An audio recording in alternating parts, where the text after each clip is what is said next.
What's up, everyone? Welcome to Program Your Remote. Today we're going to take a look at how to change the battery in this Volvo remote key fob.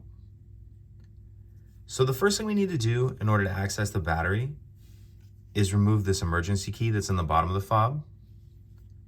That's done by pressing this release on the back, and then the key will slide out like that. And we can just set that to the side. And we're going to grab a small flathead screwdriver. And what we want to do is we're in the slot that key just came out of, we're going to stick our screwdriver in there just a little bit and then pry up like that. And as we do that, it's going to pop the back of the fob up.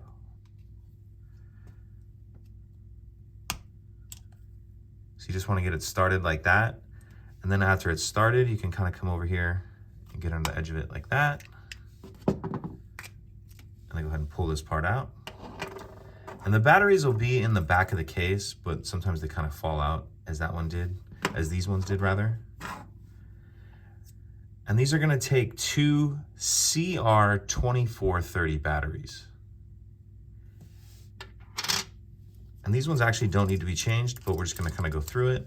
So you see this little plastic piece right there. What we want to do is take our first battery and we're going to install it with the plus side up.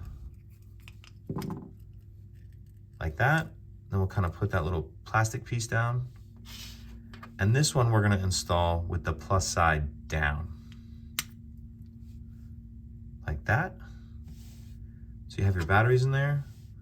We can take the top and go ahead and put it back on. Snap it together. Put our emergency key back in. And that's it. If you have any questions, please let me know. If you could take a second to like and subscribe, it helps us out, and I'd appreciate it. Thank you.